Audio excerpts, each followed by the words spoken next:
Sangre Day kasama ang cast ng Encantadia Chronicles Sangre! Yes, kilalanin na natin ang apat na sangreng talaga namang pupusuan natin sa GMA Prime. Faith Da Silva.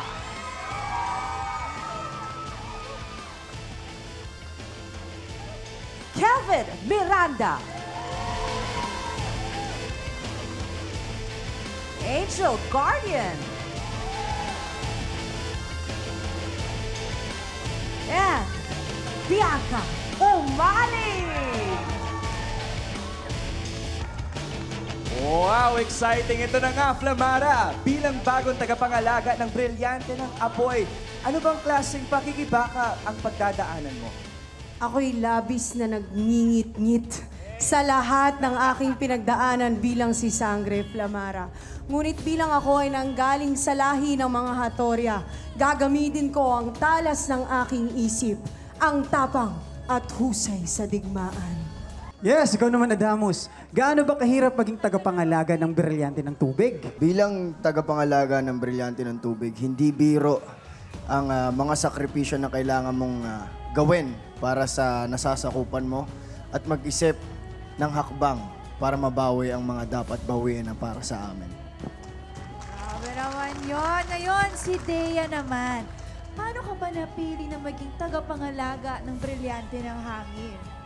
Alam natin na si Dea ay nagmula sa Mini-Ave at hindi sa mundo ng Encantadia.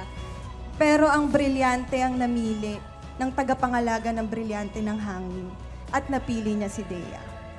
Masyado kang maingat, Dea. Oh, nakita yung abs eh. Tama. Grabe, oh. Angel Guardian. At heto na nga ang tagapangalaga ng brilyante ng lupa, Terra! Ano-ano ba ang adventures ni Terra?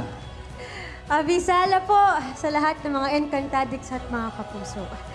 Si Terra ang inyong nawawalang sangre. Inyong abangan kung paano niya pagtatagpiin ang parehong mundo ng mga tao at mundo ng Encantadia. Dala niya ang lakas ng brilyante ng lupa at dala rin niya ang lakas ng puso at isip ng pagkakaisa ng lahat ng mga sangre. Avisala Eshma. Yun o, salamat Faith, Kelvin, Angel, and Bianca. Kakausapin naman namin mamaya ang iba pang stars ng Sangre. Kasama natin ngayon ang nakakasilaw sa gandang si Sangre Pirena Glyza de Castro! At Sala. pati na rin ang pinakamataas na kanang kamay ni Mitena, si Zaul, portrayed by Kapuso actor Gabby Eigenman. Yes, Urime. Alright. Pirena, ano-ano ba ang mga nakakapasong revelasyon na pwede mong i-share kapag nagbalik na kayo sa Encantadia? Yung pwede lang, ha? Sigurado na ba kayo? Baka mapasok kayo. Ay, Bulong mo na lang kay ano. mainit ito. Kay Mark Ibulong ko Bautista. na lang ba? Oo. Hindi, pero abangan nyo ang bagong role ni Perena bilang Ashti ng mga bagong tagapangalaga at ina ni Flamara. Kasi dati, ang dami niyang inaaway. Ngayon, sino naman kaya ang aawayin niya? Baka itong nasa katabi ko. Diba? Nako, ikaw naman, Zaur. Paano ka naman maninindak dito sa Sangre? Actually, sa suot ko pa lang nakakasindak. Kasi Nakakatakot na. walang nakakadaan sa tabi ko dahil nababangga. Grabe, Oo nga, no? totoo. Meron ka ng Baka costume matusok ka. stars ko. Ingat po kayo. No, pero actually, pinakaabangan nila kasi ako, ang character ko dito, I play a general. So, ang tawag sa Mini-Abyss, Oflar. Oflar Zaur. So, abangan ninyo, maliban sa kanang kamay ako ni Mitena, nako, marami pang hindi ko may... Oo nga, baka may ma-reveal ka ba? Sobrang dami. Kasi ganito yan Basta sabihin mo na lang in general. Sandali ba? Sino ba yung in Metena Oflar. na yan? Sino yung Metena na yan? Bakit pa siya nanggugulo sino ba sa yun? Encantadia? Oo, sino si Mitena? Tawagin natin. Nasaan Ayan na na. ba yan? Ayan Nasaan na? Nasaan na? Teka, kailan Basta? ba ang launch? Kailan ba ang launch? Yes. Ito na, bukas na po. Kaya sobrang excited na kaming lahat. Kasi 10 years na namin itong ginagawa. 10 years in the making. Ang tagal na namin pinagtatrabahuan ito. Pawis, lahat, ang hirap. Sana worth it kasi nga talagang excited kami ipakita sa inyo ang mga pinaghirapan natin.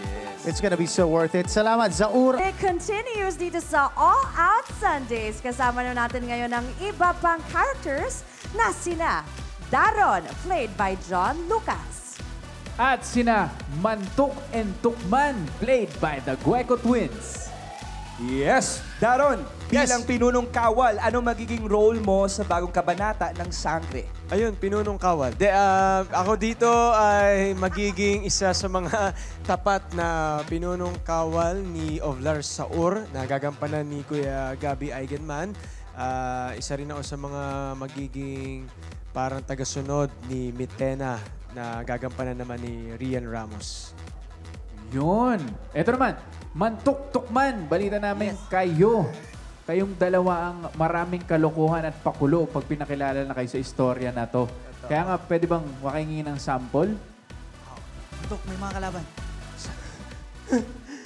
Laban ng kakamatayan! Kamatayan ang ating kalaban! Push na yan, Tukman! Ang likod naman! Paul, try mo, Tukman.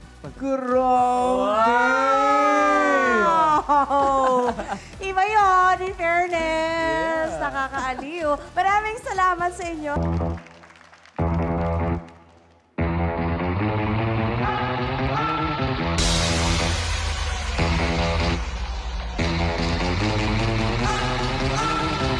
Rock it, move it, move it, pump it, pump it, pump it, pump it, pump it, rock it, move it, move it, pump it, pump it, pump it, pump it, pump it, rock it, move it, move it, pump it, pump it, pump it, pump it, pump it, rock it, move it, move it, pump it, pump it, pump it, pump it.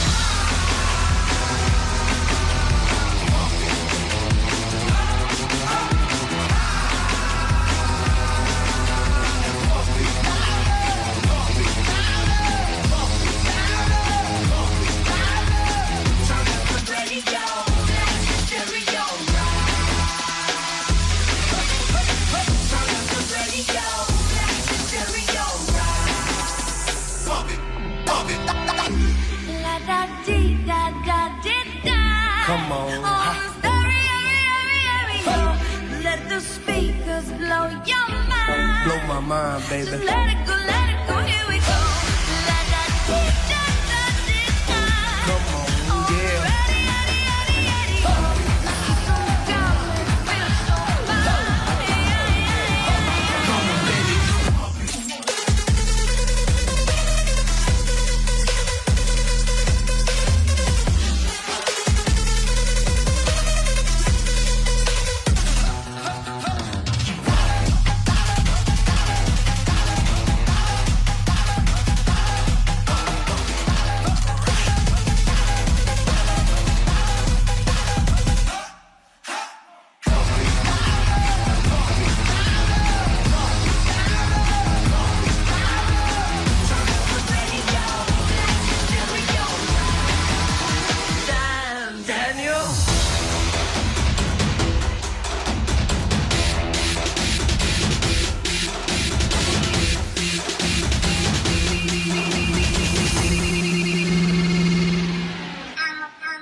I'ma be rocking over that bass trap. I'ma be chilling with my motherfucker. I'ma be making all the things you wanna do. I'ma be up in that A-list flicks, doing one-handed flips, and I'ma be sipping those liquor. I'ma be shaking my head, I'ma be licking your leg. I'ma be taking that pics, looking all fly.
Grabe, ang intense naman nun.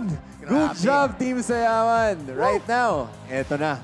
Isa pang nakakabighaning sangre ang makausap natin. Ako, walang iba kundi si Sangre Danaya Sanya Lopez. Sanya Lopez, everybody. Abisala mga pasnaya!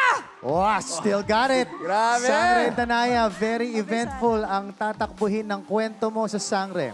Anong klaseng pakikipagsapalaran ba ang susuungin mo this time? Ano bang mangyayari? Naku, sobrang dami talagang mangyayari, ano?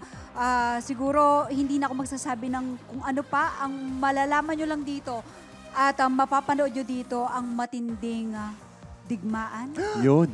Ang madudugong pagsubok at masasakit na pangyayari sa buhay ni Danaya sa mundo ng Encantadia at mundo ng mga tao. Kaabang-abang. Kailan ba ang launching? Kailan launching? Ito bukas na po. Bukas Mapapanood nyo na po na. kami mga sangre. At ang mga sangre, malapit na. Bukas na po yan. Grabe, excited na kami dyan. Thank you so much, Sangre Danaya. Abisala.